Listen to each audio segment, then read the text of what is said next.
Episode 12 engagement party और निरंजन दीवान का आना। अब तक आपने पढ़ा। आर्या और मिहिर तेजी से केबिन के पास गए। जब उन्होंने केबिन के अंदर देखा तो उनकी वही अटक कर रह गई। भाई ये पेंटिंग असली है, अगस्त्य ने मुस्कुराते हुए कहा और दोनों को अंदर आने का इशारा कर दिया।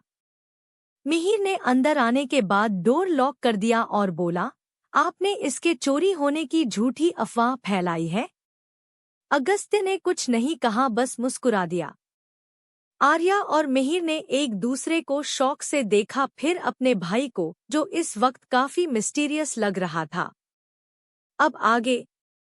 आर्यांशी सब समझ गई और मुस्कुराते हुए वही लगे सोफे पर पसर गई।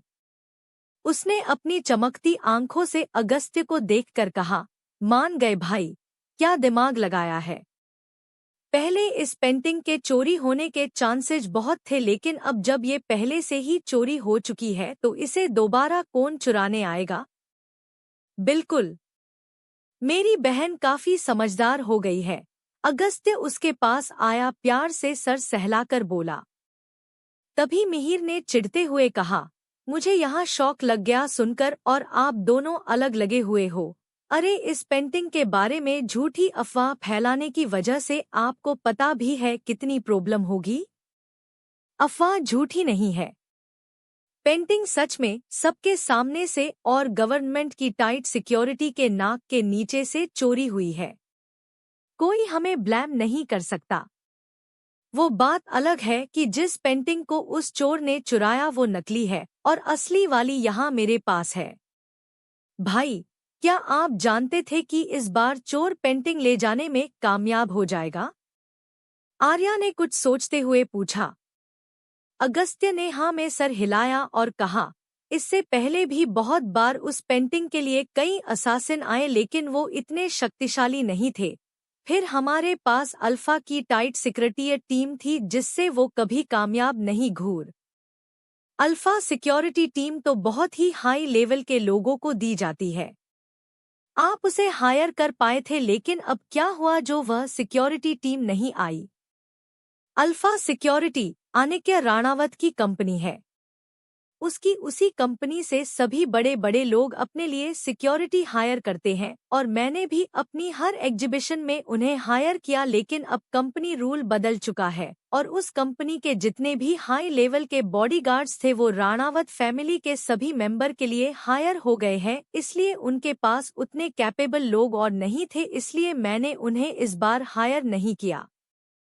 अगस्त्य की बात सुनकर अर्यांशी की आंखें डार्क हो गई और उसने कहा, भाई, आपको कुछ गड़बड़ नहीं लग रहा? अगस्त्य ने सर हिलाया। हाँ, मैं भी वही सोच रहा हूँ कि आनिक्य राणावत का अचानक से अपनी सिक्योरिटी को खुद के लिए ही यूज करना स्ट्रेंज है, जबकि राणावत खानदान के पास अपने शैडो गार्ड्स है जो किसी से कम नहीं है। बात एकदम सिंपल है भाई, वो आपको अपनी सिक्योरिटी टीम देना ही नहीं चाहता था, इसलिए ये सब हुआ। आर्या ने दांत पीसते हुए कहा। मिहिर भी बोला, वो हमारे पर्सनल मैटर को बिजनेस में क्यों लाएगा, जबकि पहले भी जब आर्या ने उसे तंग किया था तब भी उसने अपनी सिक्योरिटी देने से मना नहीं किया था। अगस्त्य ने भी इस बारे में सोचा, लेकिन अर्यांशी की आंखें कोल्ड हो गई और उसने कहा, इस बार बात पहले से ज्यादा सीरियस है। अगर मिस्टर राणावत नहीं है तो उनके बिहाल्फ पर किसी ने ये काम किया है, और जो भी है उसी फैमिली से है, जो बहुत बुरी तरह चाहता है कि ठाकुर फैमिली और राणावत फैमिली के रिश्ते खराब हो जाएं, पर्सनली भी और प्रोफेशनली भी। अगस्त्य और मिहिर को भी अर्यांशी की बात में पॉइंट लगा। अब उन्हें सब कुछ समझ आ रहा था और वो सोचने लगे, आखिर इतनी हिम्मत किसमें हो सकती है जो वो the business king Anikya Ranawat के खिलाफ चला गया। अब ये सब छोड़िए भाई, खाना खा लीजिए। मॉम ने आपकी फेवरेट पालक पनीर बनाई है और सुबह से एग्जीबिशन की वजह से आपने कुछ खाया भी नहीं होगा। कहते हुए अर्यांशी ने टिफिन को खोला जो उसने वही सोफे के सामने रखे टेबल पर रखा था। अगस्त्य मुस्कुराया और बोला, तुम काफी बदल गई हो। क्या आप भूल गए मैं बचपन से ऐसी ही थी? आर्या ने अपनी नम आंखों से उन्हें देखते हुए पूछा। अगस्त्य ने कहा, हाँ, मेरी गुड़िया ऐसी ही थी। तुम्हें पहले जैसे देखकर मुझे बहुत अच्छा लग रहा है। हम हमेशा अपनी पहली वाली आर्या को बहुत मिस करते थे और इसी दिन का इंतजार कर रहे थे कि कब तुम्हें सब याद आए। अब तो वो पल आ ही गया है, इसलिए अब पिछली बातों को भूलकर आज हम एक नई शुरुआत करते हैं। हाँ, अब आप दोनों और सेंटी बातें मत करो वरना मुझे रोना आ जाएगा, मिहिर ने मुंह बनाते हुए कहा। कल बात करना तो दूर देख भी नहीं रहे थे और आज मुझे देखकर खुश है। बस मुझे यही तो चाहिए था, अपनी फैमिली की खुशी। अर्यांशी ने सोचा। ऐसे ही हंसते और बातें करते हुए तीनों ने साथ में लंच किया और साथ में ही घर के लिए निकल गए। प्रेजेंट डॉट शाम 7 बजे। अर्यांशी घर आकर सीधा अपने बेडरूम में जाकर सो गई थी क्योंकि उसका शरीर काफी कमजोर था और एक्सीडेंट की वजह से भी उसका रेस्ट करना जरूरी था। वैसे तो उसके सारे घाव एक ही रात में भर गए थे, जो कोई मामूली बात नहीं थी, लेकिन किसी ने भी इस बात पर ज्यादा ध्यान नहीं दिया था, खुद अर्यांशी ने भी नहीं। उसके लिए ये भी शॉकिंग था कि वो मरकर वापस आ गई, वो भी अपनी ही बॉडी में। इतना ही नहीं, जिस चीज को वापस लाने के लिए उसके नाना जी ने मरते वक्त उससे वादा लिया था वो खुद उसके पास आ गई, जो कि उनका बनाया गया एक सिस्टम था। लेकिन अब एक सवाल खड़ा हो चुका था कि जब उस सिस्टम का ट्रांसफॉर्म होकर उसके पास आना ही था तो उसके नाना जी क्यों चाहते थे कि वो उस साइंटिस्ट की तलाश में जाए और उसकी स्टूडेंट बने। वो बेड पर आराम से सो रही थी कि तभी उसके चेहरे का सुकून कहीं गायब हो गया और उसकी जगह डर ने ले ली। आर्यांशी के माथे से पसीना बहने लगा और वो कुछ बड़बड़ाने लगी। नहीं नहीं, छोड़ो, जाने दो। आह, चीखते हुए अर्यांशी उठकर बैठ गई। उसकी सांसें बहुत तेज चल रही थी, जिसका शोर उस शांत कमरे में साफ सुना जा सकता था। जब उसने अपने आसपास देखा तब जाकर उसे तसल्ली हुई और वो अपनी आंखें बंद करके बोली, कब ये डर मेरा पीछा छोड़ेगा। जब भी गहरी नींद में सोती हूँ, बार बार वही मंजर आंखों के सामने आ जाता है। ऐसा लगता है कि मेरी सॉल अभी भी सुरक्षित नहीं है। कोई है जो मुझे ढूंढ रहा है या फिर ढूंढ चुका है। वो खुद से ही बातें कर रही थी कि तभी बाहर से डोर नॉक हुआ। आर्या ने अपनी आंखें खोली, जो अब पहले की तरह शांत हो चुकी थी। दरवाजा खुला है, अंदर आ जाइए, उसने कहा तो बाहर खड़ा अभीर अंदर आ गया। भाई आपको नॉक करने के क्या जरूरत है, आप सकते हैं। ऐसे कैसे, माना तुम मेरी बहन हो, लेकिन प्राइवेसी की जरूरत तो सबको होती है, उसने हल्के से हंस के कहा और अपने हाथ में पकड़ा बॉक्स आगे कर दिया। इसमें क्या है, उसने क्यूरोसिटी के साथ पूछा और उस बॉक्स को ले लिया। मेरी खूबसूरत बहन के लिए एक खूबसूरत सा तोहफा, बिल्कुल उसके जैसा, अभीर ने आर्या के सर पर हाथ फेरकर कहा। अर्यांशी ने जल्दी से बॉक्स खोला तो उसकी आंखें तारों की तरह चमक उठी। वाओ, ये कितना सुंदर गाउन है, इसे पहनकर तो मैं सचमुच की प्रिंसेस लगूंगी। लगोगी नहीं, तुम प्रिंसेस हो। अभीर ने जब उसकी खुशी देखी तो वह भी मुस्कुरा दिया। अब जल्दी से तैयार हो जाओ, आज तुम्हारी एंगेजमेंट है। एंगेजमेंट शब्द सुनकर आर्या की खुशी एकदम से गायब हो गई। उसने हैरानी से अपने भाई को देखा, जिसकी नजर उस पर ही टिकी हुई थी। एंगेजमेंट, लेकिन जितना आपने बताया उस हिसाब से तो आनिक्य राणावत मुझे देखना भी पसंद नहीं करता, तो सगाई के लिए कैसे तैयार हो गया। अभीर ने सर हिलाया और जवाब दिया, हाँ, वो तुम्हें पसंद नहीं करता है लेकिन सगाई करना चाहता है, यही सच है। बाकी आगे क्या होगा ये तो वहां जाकर ही पता चलेगा। पर भाई, मुझे तो कुछ भी याद ही नहीं है, तो मैं उससे कैसे सगाई कर सकती हूँ। अर्यांशी की बात सुनकर अभीर को विश्वास हो गया कि अब उसकी बहन उस ठंडे क्रूर राजा के मोह से बाहर निकल चुकी है और उसके साथ जुड़ने पर भी वो खुश नहीं है। चिंता मत करो, आगे जो होगा मैं देख लूंगा। अगर तुम्हें सगाई करनी भी पड़ी तब भी उसे जोड़ने के आगे बहुत चांस होंगे, इसलिए टेंशन मत लो। दोनों परिवारों के बीच बंधे इस रिश्ते को हमें मानना ही होगा। अब जल्दी से रेडी हो जाओ, अगर कोई भी हेल्प चाहिए हो तो आकृति को बुला लेना। अभीर ने अपनी बात कही और वहां से चला गया। आर्या ने सर हिला दिया और आगे कुछ नहीं कहा, पर उसके दिमाग में बहुत सारे विचार चल रहे थे जिन्हें झटकते हुए वो उठी और ड्रेस को फिर से बॉक्स के रखकर मिरर के सामने खड़ी हो गई। तभी उसकी नजर आधे दिख रहे टैटू पर गया। उसका हाथ खुद ब खुद उस गहरे के ऊपर चला गया। वो गहराई से उस सर चेहरे के एक एक फीचर को ध्यान से देखने लगी। हैंडसम तो आप बहुत हो, बिल्कुल एक ग्रीक गॉड की तरह, लेकिन उसके होठों पर एक डेविल स्माइल आ गई। इतने भी नहीं कि आर्यांशी ठाकुर का दिल चुरा सको, क्योंकि उसके लिए एक सुंदर चेहरे के अलावा अच्छा किरदार और अपने पार्टनर के लिए सब कुछ कर गुजरने का जज्बा होना चाहिए, जो आप में बिल्कुल नहीं है मिस्टर राणावत। वो एकटक उस टैटू को घूर रही थी। अब इस टैटू को भी मिटा देती हूँ। आई हेट दिस फीलिंग कि कोई मुझसे ज्यादा मेरी किसी चीज पर अपना कब्जा रखे गए, समझे। बोलते हुए उसने ड्रेसिंग टेबल से कुछ प्रोडक्ट निकाले जो उस टेम्परेरी टैटू को रिमूव करने के लिए थे और उन्हें लेकर बाथरूम में चली गई। वहीं अभीर के रूम में जब वो अंदर आया तो उसकी नजर आईने के सामने खड़ी आकृति पर अटक गई, जो तैयार हो रही थी।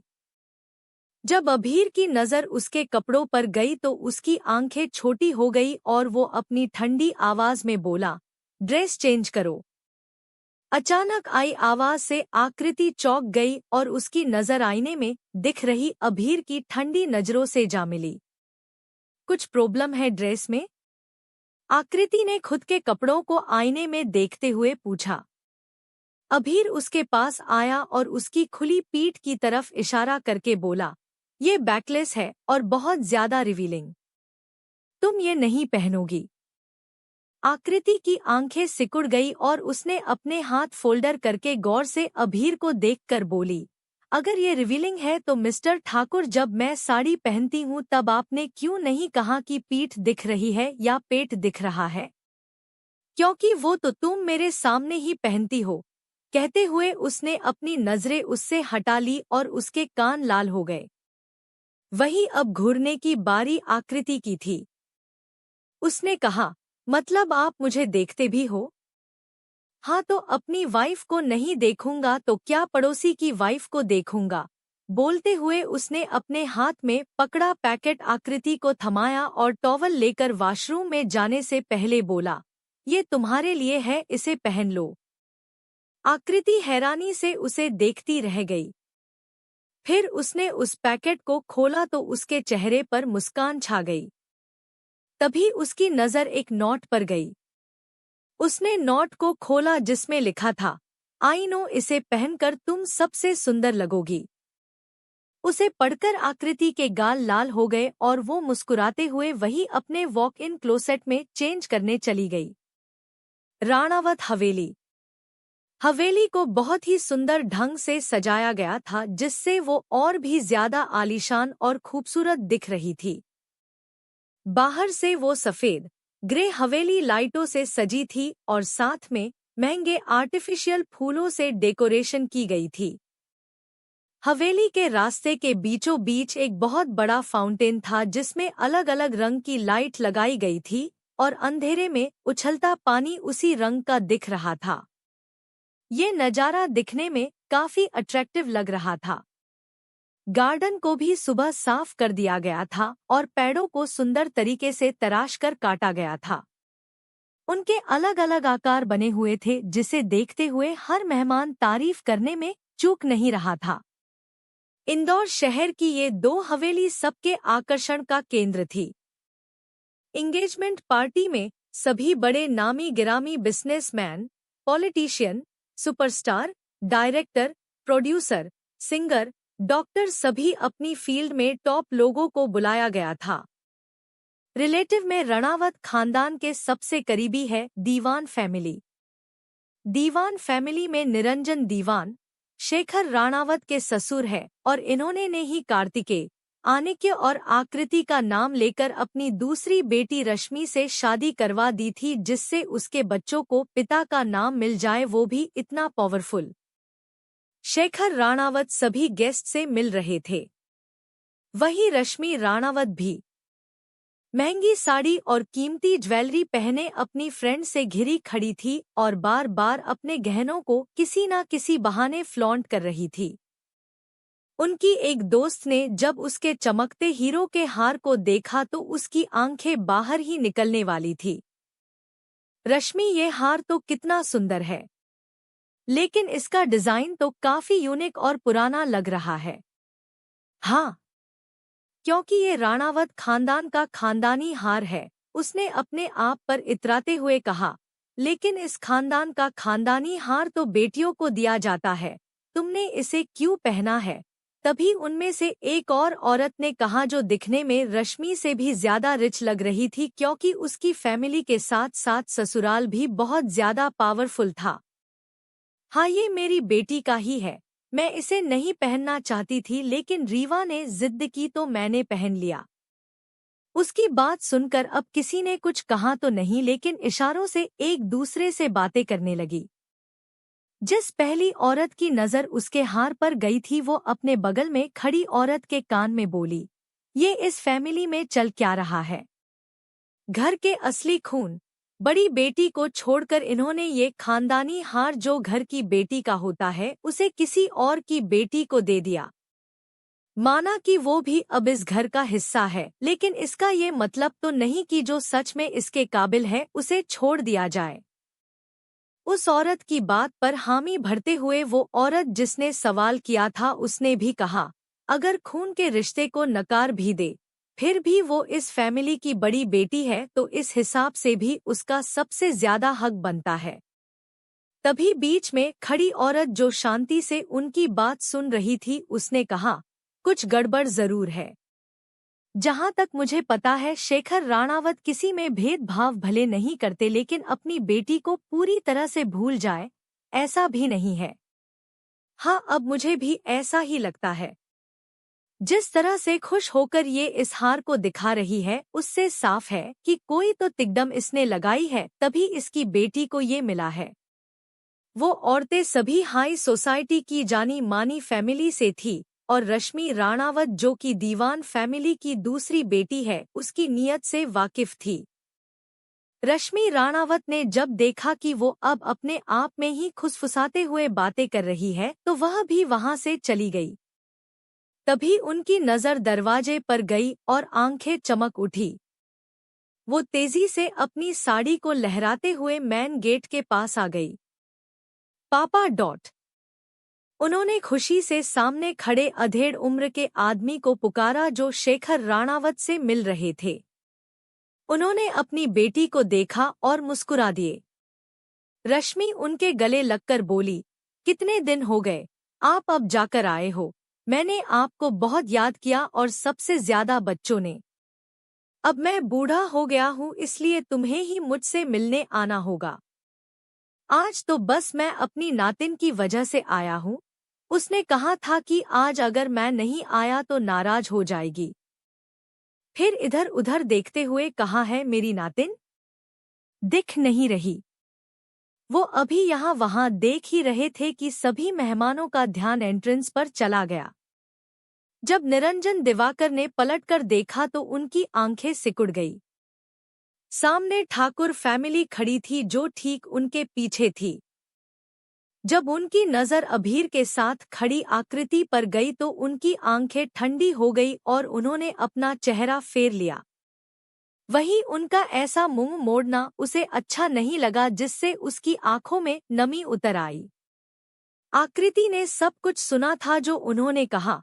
उनके वो प्यार भरे शब्द किसके लिए थे, ये भी वो जानती थी। एपिसोड 13, अर्यांशी की ग्रैंड एंट्री और शॉक्ड नजरें। आपने देखा कि आकृति के नाना जी निरंजन दिवाकर उसे इग्नोर कर देते हैं, जिससे वो उदास हो जाती है। इसलिए अभीर उसे कंसोल करता है और समझाता है। अब आगे।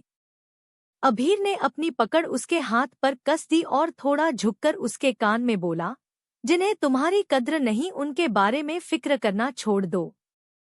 आगे बढ़ो और अपने डैड के गले लग जाओ, नहीं तो ये लोग उन्हें भी तुमसे दूर कर देंगे। आकृति ने आश्चर्य से अभीर को देखा, जिसके चेहरे पर उसे इस तरह उदास देखकर नाखुशी साफ झलक रही थी। क्या अभीर को मेरी फिक्र है? उसे मेरे उदास होने से सच में फर्क पड़ता है? वो खुद से ही सवाल कर रही थी। तभी अभीर की आवाज फिर से सुनाई दी, जिसे सुनकर उसे होश आया। अब देख क्या रही हो? जाओ, तुम्हें ही अपने कदम आगे बढ़ाने होंगे, क्योंकि गलती भी तुम्हारी ही थी। आकृति ने कुछ नहीं कहा, बस अपनी पलकें झपका दी और सीधे अपने डैड की तरफ बढ़ गई। शेखर राणावत ने जब अपनी बेटी को अपनी तरफ आता देखा तो उनकी आंखों में कई सारे इमोशंस उतर आए, जिन्हें उन्होंने जल्दी ही छुपा लिया, लेकिन अभीर की नजरों से छुप नहीं सके। वो हल्का सा मुस्कुरा दिया। शेखर राणावत भी अपने कदम बढ़ाना चाहते थे, लेकिन वो देखना चाहते थे कि उनकी बेटी क्या कहना चाहती है, इसलिए वो वही अपनी जगह खड़े रहे। आकृति बिना कुछ कहे उनके गले लग गई। उसकी इस हरकत से वो हैरान रह गए, लेकिन बाद में उनके चेहरे पर खुशी झलक आई, लेकिन उन्होंने उसे वापस गले नहीं लगाया, बस उसी तरह एक जगह खड़े रहे। आकृति की आंखें नम हो गई। उसने मन में कहा, आई नो डैड, मैंने आपको दुखी किया और दूसरे की बातों में आकर आपको गलत समझा, जिससे आप मुझसे बहुत ज्यादा निराश हो, लेकिन मैंने कभी आपको शर्मिंदा नहीं किया था। उस दिन भी मेरी गलती नहीं थी। सब कुछ रीवा की गलती थी, पर मैं जानती हूँ आप मुझ पर विश्वास नहीं करोगे, क्योंकि सभी आंखों से देखी चीजों पर ही विश्वास करते हैं। कुछ देर यूं ही गले रहने के बाद आकृति उनसे दूर हो गई। तभी उसकी नजर अपने बड़े भाई पर गई, जिन्हें देखकर उसके होठों पर एक प्यारी सी स्माइल आ गई। भाई वो खुश होते हुए कार्तिकेय के पास जाने लगी, लेकिन उसकी खुशी चंद पलों की ही थी। वो सामने देखते हुए वहीं रुक गई और उसकी चेहरे के खुशी गायब हो गई और वो निराश हो गई। उसके बड़े भाई ने बस उसे एक नज़र देखा और नजरें फेर ली। वो उनके पास फिर भी जाती, पर उससे पहले ही वहां रीवा आ गई और उसने उसके भाई को गले लगा लिया। भाई, मैं कैसी लग रही हूँ? उसने गले लगाने के बाद बड़ी अदा से गोल घूमते हुए पूछा। हम्मम, अच्छी लग रही हो, कार्तिकेय ने बिना भाव के जवाब दिया। उसकी तिरछी नजरें आकृति पर ही थी, जो उन्हें ही बिना किसी इमोशन के देख रही थी।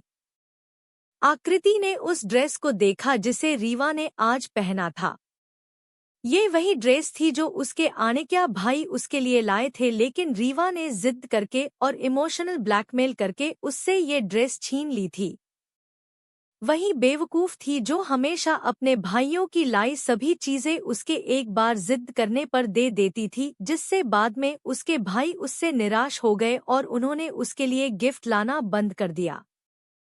ऐसा नहीं था कि वो रीवा के लिए कुछ नहीं लाते थे, बस वो उसके लिए सबसे बेस्ट चीज लेकर आते थे और वही रीवा को पसंद आती थी, जिससे वो हर बार उसके सामने ड्रामा करती कि वो उनकी सही बहन नहीं है, इसलिए उसके लिए अच्छा गिफ्ट नहीं लाते, जबकि उसे उसी तरह का गिफ्ट मिलता था जैसा उसे पसंद होता है और उसकी कीमत कम तो बिल्कुल नहीं होती थी। पिछली बातों के बारे में सोचकर उसके होठों पर एक मजाक भरी स्माइल आ गई और उसने सोचा, ये ड्रेस क्या चीज है, उसने तो मुझसे मेरे डैड और भाइयों को भी छीन ली, तो इस ड्रेस का क्या गम। वैसे मेरे साथ सही ही हुआ, मैं इसी लायक हूँ। कितनी बेवकूफ थी जो एक ऐसी लड़की को अपनी बहन मानती थी जो मुझसे जलती है और नफरत करती है। इस वक्त वो बहुत दुखी थी और उदास महसूस कर रही थी। तभी उसे एक गर्माहट का एहसास हुआ। उसने नजरें झुकाकर अपने हाथ को देखा जिसे एक बड़ी सी हथेली ने कसकर थाम रखा था। आकृति की आंखों में जो उदासी और दर्द था वो कुछ हद तक कम हो गया। उसके लब मुस्कुरा दिए। उसने सर उठाकर अपने बगल में खड़े उस शख्स को देखा जो उसे सिर्फ बदले के लिए अपनी बीवी बनाकर लाया था, पर जब भी जरूरत पड़ी वो उसके साथ खड़ा था। वो अभीर को देखने लगी, जो उसे ही एकटक चिंता से देख रहा था। फिक्र मत करो, मैं ठीक हूँ, आकृति ने अपनी पलकें झपकाकर कहा।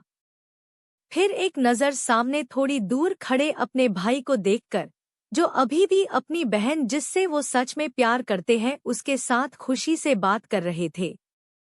मुझे आज सच में आर्या से जलन हो रही है कि उसके पास आप जैसा एक बड़ा भाई है जो हर हाल में उसके साथ खड़ा रहता है। एक ऐसा भाई होना किस्मत की बात होती है, जो आपकी लाख गलतियों के बावजूद आपके साथ खड़ा हो और सबसे प्रोटेक्ट करे। उसी तरह सामने देखते हुए बोली। फिर उसने वापस अभीर को देखा और कहना जारी रखा, आप तो थे ही हमेशा उसके लिए। पर अगस्त्य और मिहिर आर्या से नाराज होने के बाद भी जिस तरह से हमेशा अपनी बहन के साइड खड़े रहे, यही सपोर्ट हर बहन अपने भाई से चाहती है, लेकिन मिलता कुछ को ही है।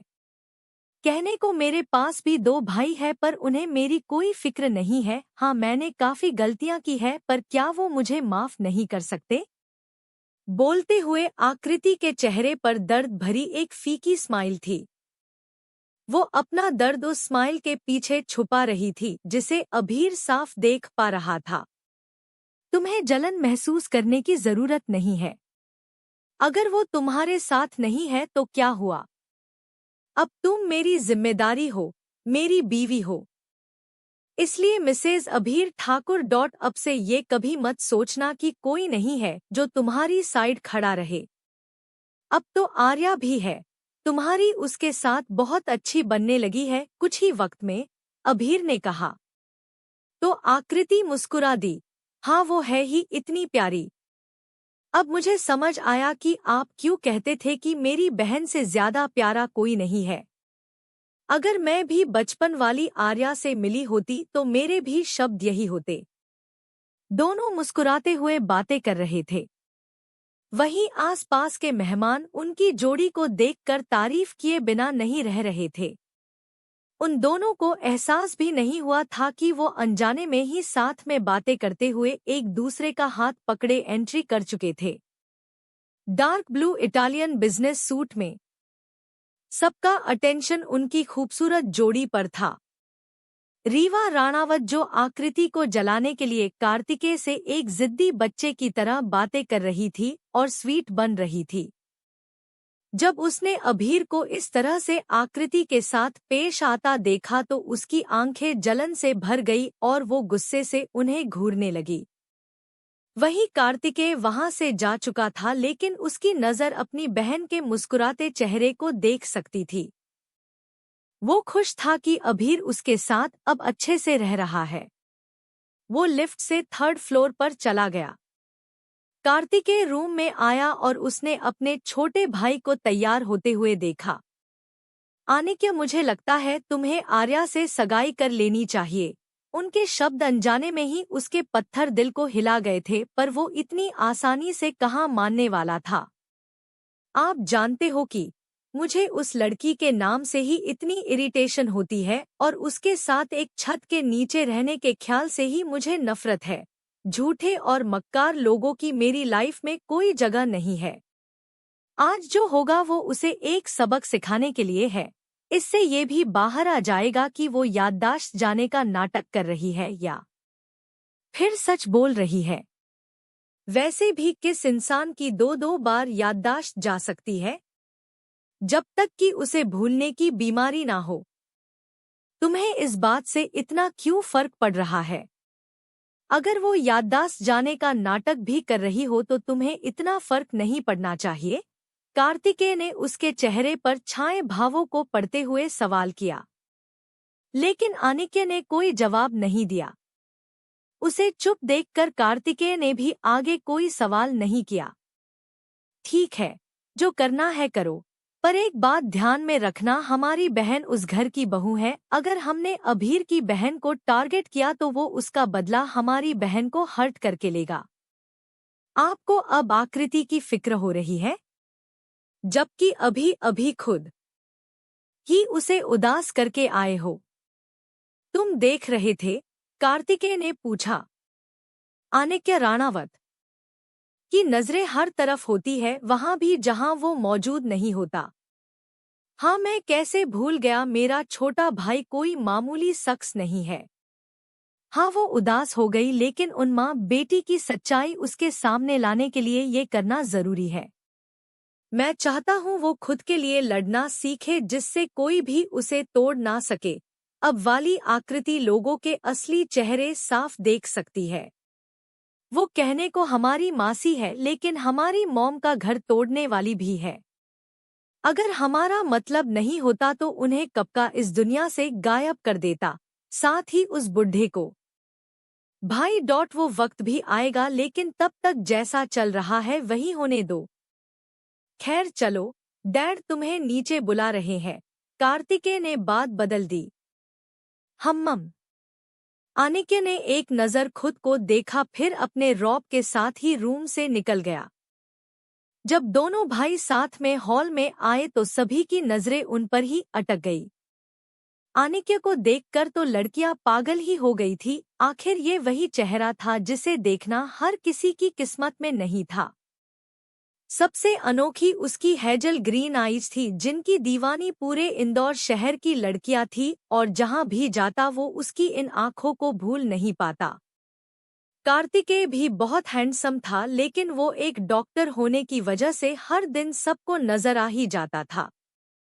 वैसे भी लड़कियां उसी के पीछे भागती है जिसे पाना उनके लिए मुश्किल हो। वहां बहुत सी लड़कियां उसे भी निहार रही थी। आखिर कौन राणावत खानदान की बड़ी बहू नहीं बनना चाहता? वो आ गई। आनिक्य की नजरें पूरे हॉल को स्कैन कर रही थी, लेकिन उसे वो चेहरा कहीं नजर नहीं आ रहा था। आ तो जाना चाहिए। ठाकुर फैमिली के सभी मेंबर्स दिख रहे हैं, बस अगस्त्य, मिहिर और आर्या को छोड़कर। कार्तिकेय ने ठाकुर फैमिली की तरफ इशारा करते हुए कहा। आनिक्य की आंखें सिकुड़ गई। कार्तिकेय अपने भाई के भावों को बदलते हुए देख सकता था, जो सिर्फ एक सेकंड के लिए था। उसे छोड़कर कोई भी उसके इस ठंडे क्रूर राजा के चेहरे को नहीं पढ़ सकता था।